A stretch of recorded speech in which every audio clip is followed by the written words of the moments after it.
जय हिंद दोस्तों, एक बार फिर से आप सभी का स्वागत है आपके अपने चैनल खाकी टाक में। मैं हूं आपका दोस्त आपका भाई अनुज सिंह, लेकर आया हूं आपके लिए एक और इन्फॉर्मेटिव वीडियो। तो आज मैं बात करूंगा आरपीएफ एसआई प्लस कांस्टेबल भर्ती 2024 की।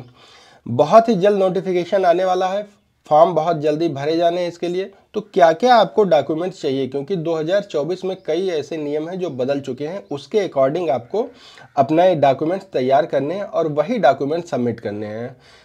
जब डॉक्यूमेंट्स वेरिफिकेशन का जब समय आता है, आपकी नौकरी लग जाती है, तो आप कुछ ऐसे दस्तावेज पेश नहीं कर पाते हैं जो कि रिक्वायर्ड होते हैं, तो कहीं ना कहीं आपकी लगी हुई नौकरी भी आपके हाथ से चली जाती है। तो सारा कुछ इसी में डिस्कस करेंगे, क्योंकि आरपीएफ लोगों में एक क्रेज है इसको लेकर। बहुत ही अच्छी फैसिलिटीज़ रेलवे द्वारा, और ये सेंट्रल गवर्नमेंट की जॉब होती है, तो कहीं ना कहीं आपके भत्ते जो होते हैं, आपकी सैलरी जो होती है, आपका लाइफ स्टाइल जो होता है, अन्य पुलिस फोर्सेज या अन्य पैरामिलिट्री फोर्सेज के अलावा इसमें आपकी लाइफ स्टाइल कहीं ना कहीं अलग होती है।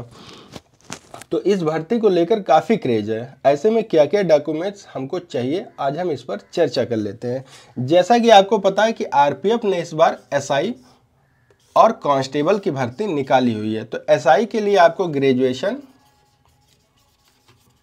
और कांस्टेबल के लिए आपको 10th पास होना कंपलसरी है। अगर आप 10th नहीं पास है कांस्टेबल के लिए और एसआई के लिए ग्रेजुएट नहीं है, तो इस फॉर्म को भरने के लिए आप एलिजिबल नहीं हैं किसी भी तरीके से। तो ये डॉक्यूमेंट्स तो आपको बिल्कुल 100% कंपलसरी होने ही होने चाहिए। फिर इसके बाद कौन से डॉक्यूमेंट्स हैं जो दोनों ही, मतलब चाहे एसआई हो चाहे कांस्टेबल हो, दोनों ही पद के लिए आपको इम्पोर्टेंट है। ऐसे में आपके पास 10th का सर्टिफिकेट होना चाहिए, 10th का सर्टिफिकेट और मार्कशीट दोनों ही चल जाएगा। इसी तरह 12th की मार्कशीट और सर्टिफिकेट, ये एसआई के लिए अगर आप भर रहे हैं तब तो 12th चाहिए, लेकिन अगर आप कांस्टेबल के लिए भर रहे हैं तो आपका हाई स्कूल से काम चल जाएगा। इसके बाद हम आते हैं आईडी प्रूफ पर। आईडी प्रूफ को लेकर बहुत ही ज़्यादा भ्रांतियां हैं, बहुत ही ज़्यादा लोगों के अंदर संशय है। अभी भी लोगों को ऐसा लगता है कि केवल और केवल आधार कार्ड अगर हमारे पास है तो वही एक आईडी प्रूफ का है, बाकी अगर आपके पास आधार कार्ड नहीं है तो दिक्कत आ सकती है। ऐसे में सुप्रीम कोर्ट और कई राज्यों के हाई कोर्ट ने भी इस पर अपने जजमेंट दिए हैं कि आधार कार्ड कोई मैंडेटरी नहीं है, ये बहुत ही ज़्यादा इंपॉर्टेंट डॉक्यूमेंट्स नहीं है। तो आईडी प्रूफ के लिए आपको क्या क्या चाहिए? Number 1, Aadhaar card, PAN card,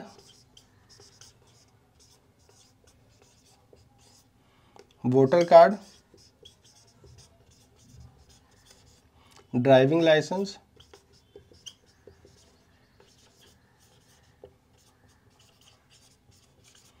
और या फिर आपका पासपोर्ट।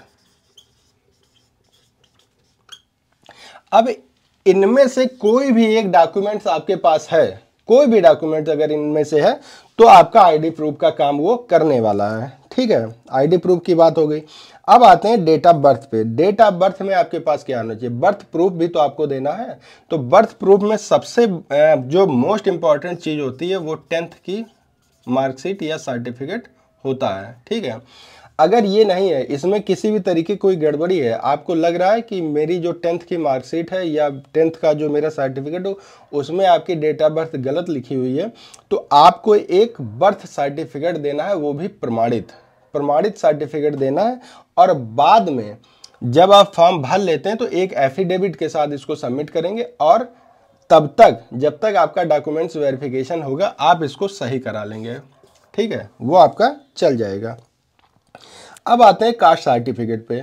बहुत से लोगों का सवाल है, मैंने एक वीडियो बनाई थी इससे पहले, उस पर लोगों ने सवाल किया कि सर मेरे पास स्टेट का सर्टिफिकेट है, क्या वो चल जाएगा? वो बिल्कुल नहीं चलेगा, किसी भी कीमत पर आपका फॉर्म वहीं रिजेक्ट कर दिया जाएगा। आपको ज़रूरत है सेंट्रल गवर्नमेंट के सर्टिफिकेट की, सेंट्रल गवर्नमेंट का सर्टिफिकेट चाहिए।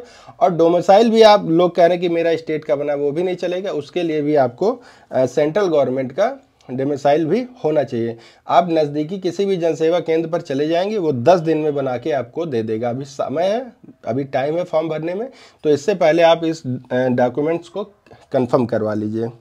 ठीक है, उसके बाद ज़रूरत पड़ेगी आपको फोटोग्राफ की, जो आपकी पासपोर्ट साइज फोटोग्राफ है। अब इसमें से बहुत से लोग ऐसा करते हैं कि सेल्फी स्टाइल में खिंचवा लेते हैं, बाल अपने एक चेहरे पे ढक लिए पूरे बाल, मिथुन चक्रवर्ती जैसा बिल्कुल खींच लिए, वो नहीं चलेगा।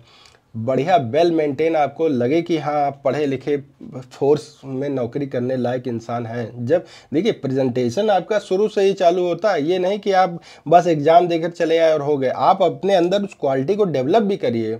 अगर आप किसी पद को पाना चाहते हैं तो अपने अंदर वो क्वालिटी भी आपको लानी पड़ेगी, ठीक है। तो पासपोर्ट साइज फोटो आपकी चाहिए, वो भी 6 महीने के अंदर की। 6 महीने के बाद की आपकी फोटोग्राफ नहीं चलेगी। जो बैकग्राउंड होगा फोटो का वो होगा वाइट होगा या फिर होगा लाइट ब्लू, इतना समझ गए आप। और ये सेल्फ अटेस्टेड होगा। तो ये सब डॉक्यूमेंट्स तो हो गए कि सभी के लिए, जो जो फॉर्म भरेगा उसके लिए। अब इसके बाद आता है, अगर आपके पास कोई स्पोर्ट का सर्टिफिकेट है, स्टेट लेवल का या फिर सेंट्रल लेवल का, तो आप उसको अटैच कर सकते हैं। आपके पास एनसीसी सर्टिफिकेट है, आपके पास कोई कंप्यूटर का O लेवल C लेवल कुछ भी अगर है तो आप दे सकते हैं। तो कहीं ना कहीं आपको प्रेफरेंस इसमें मिल जाता है। अब आप कहेंगे प्रेफरेंस कैसे मिल जाता है, मैं बताता हूँ कि जब भी किसी 2 कैंडिडेट्स की कट ऑफ बिल्कुल सेम जाती है तो सबसे पहले उसको वेटेज दिया जाता है जिसकी डेट ऑफ बर्थ ज़्यादा होती है। ज़्यादा से मतलब कि जैसे मेरी एज है मान लीजिए 20 साल और किसी एक कैंडिडेट की एज है 18 साल, तो अगर इन दोनों की कट ऑफ सेम चलेगी तो जिसकी एज 20 साल है उसको प्रेफरेंस मिल जाएगा, उसको वेटेज मिल जाएगा, उसका सिलेक्शन हो जाएगा। अगर दोनों की एज सेम पड़ जाती है तो फिर अल्फ़ाबेट के हिसाब से होता है। अगर वो भी सेम पड़ जाता है तो फिर आपने जो ये डॉक्यूमेंट्स लगाए हुए हैं, आप स्टेट लेवल के खिलाड़ी हैं, सेंट्रल लेवल आपने O लेवल A लेवल कुछ भी कर रखा है, तो उससे आपको फ़ायदा मिलने वाला है। अगर कोई एक्स सर्विस मैन है तो उसको विभाग से एनओसी लेना पड़ेगा और उसके लिए रिलीविंग लेटर, मतलब कि आप एनओसी ले लेंगे कि मैं इसके लिए फॉर्म भरने जा रहा हूं और विभाग की तरफ से मुझे कोई ऑब्जेक्शन नहीं है, ठीक है। अगर आप माइनॉरिटी हैं तो माइनॉरिटी का सर्टिफिकेट होना चाहिए। ये सब डॉक्यूमेंट्स आप जल्दी से जल्दी तैयार करके रख लीजिए। और सबसे बड़ी बात जो कि बहुत ही ज़्यादा आपके लिए इम्पॉर्टेंट है, जब भी आप ऑनलाइन फॉर्म भरेंगे तो उसकी एक प्रिंट निकलवा कर बाकायदा अपने पास सुरक्षित रख लेंगे। जब डॉक्यूमेंट्स वेरिफिकेशन आपका होने आएगा तो आपसे वो फॉर्म की प्रिंट मांगी जा सकती है, तो इसलिए आप उसको बहुत ही सुरक्षित रखेंगे। अब आप समझ गए होंगे कि क्या क्या डॉक्यूमेंट्स हमारे लिए रिक्वायर्ड हैं। अगर इस डॉक्यूमेंट्स को आप तैयार नहीं किए हैं तो जल्दी से जल्दी तैयार करके इसको अपने पास रख लीजिए, जिससे कि फॉर्म आए तो आप आसानी से फिल कर लीजिए। हाँ, एक और बात याद आ गई, बहुत से लोगों के सवाल है कि सर 10th की मार्कशीट में मेरी डेट ऑफ बर्थ गलत है, 12th में अलग है, या 10th में फादर का नाम अलग है, 12th में दूसरा है, ग्रेजुएशन में दूसरा है, या मेरा नाम। अगर नाम में इस तरह से कोई परिवर्तन हो तो आप संबंधित अपने स्कूल या कॉलेज से तत्काल संपर्क करिए और उसको जल्दी से जल्दी सही करा कर रख लीजिए। अगर नहीं हो पाता है तो उसके लिए आप एक एफिडेविट, एक शपथ पत्र बनवाकर तैयार रखेंगे, वो भी आप लगा सकते हैं।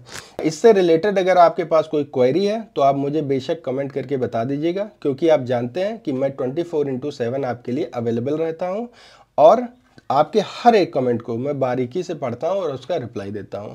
तो अगर वीडियो अच्छी लगी हो तो प्लीज़ चैनल को सब्सक्राइब और वीडियो को लाइक करके अपने दोस्तों के साथ शेयर कर दीजिए, जिससे कि ये इन्फॉर्मेशन सभी लोगों तक पहुंच सके। तो मिलते हैं एक और वीडियो के साथ, तब तक आप सभी को जय हिंद, जय भारत।